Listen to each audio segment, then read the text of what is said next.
Hello friends, welcome to my channel क्रांतिकारी news. क्या आप जानते हैं प्रयाग प्रसून वाजपेयी ने सन 2002 में 21 मार्च को आज तक चैनल की नींव रखी थी। आज तक चैनल शुरू हो रहा था, कल्पना कीजिए 2000 में चले जाइए लौट के, हिंदुस्तान में चैनल शुरू ही हुए थे। जी एक आ रहा था और आज तक शुरू हो रहा था। उसका सबसे बड़ा हाथ था, परंतु प्रसून वाजपेयी पर राजनीतिक दबाव के कारण उनको बीजेपी की काली करतूतों पर पर्दा डालकर लीपापोती करके बीजेपी के बारे में सब अच्छा दिखाना पड़ता था।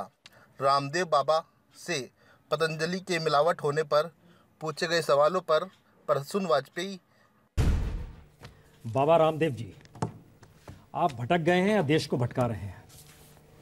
आप मत भटकिए, सब कुछ ठीक रहेगा। ये धोखा दे रहे हैं, आपको नहीं लग रहा है? ऐसा है, ये शपथ पत्र बनाते हैं आप, मोदी का गुणगान करते हैं आप, काले धन पे खामोशी बरतते हैं आप।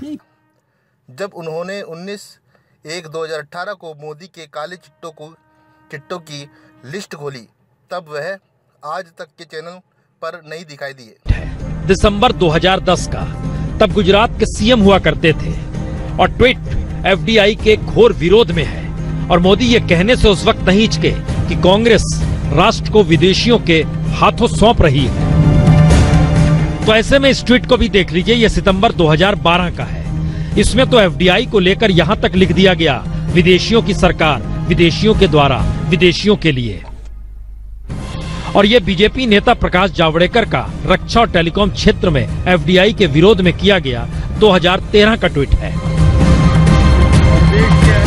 और अब 7 मार्च 2013 में रामलीला मैदान में खुदरा क्षेत्र में विदेशी निवेश का विरोध करते हुए मौजूदा वक्त के वित्त मंत्री अरुण जेटली ने तब क्या क्या कहा, इसे भी सुन लीजिए। कि और दुनिया भर का अनुभव है कि जहां जहां अंतर्राष्ट्रीय रिटेल आया है, छोटे व्यापारियों के ऊपर उसका असर पहुंचा है। ये कहना कि छोटे व्यापारी पे असर नहीं पहुंचेगा, ये आर्थिक आधार पे अपने आप गलत है। 200-300% की प्रॉफिट पर जो है सारी चीजों को बेचने का काम करती हैं, आम ग्राहकों को लूटने का काम करती हैं। तो क्या सत्ता में आने के लिए जनता की बातें कही जाती है? क्योंकि एफडीआई का विरोध करने वाली विपक्ष की बीजेपी सत्ता में आते ही कैसे कांग्रेसी हो गई, ये आज फिर समझ में आया।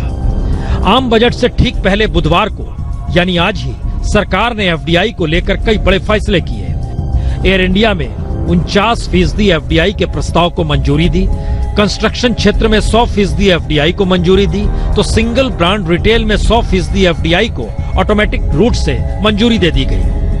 हालांकि सरकार ने 2014 में ही सिंगल ब्रांड रिटेल में 100% एफडीआई को मंजूरी दी थी। हालांकि इसके लिए सरकार से मंजूरी लेनी होती थी, लेकिन ऑटोमेटिक रूट का मतलब साफ है, 100% एफडीआई होगी। अब विदेशी कंपनियों को क्लियरेंस की प्रोसेस से नहीं गुजरना होगा।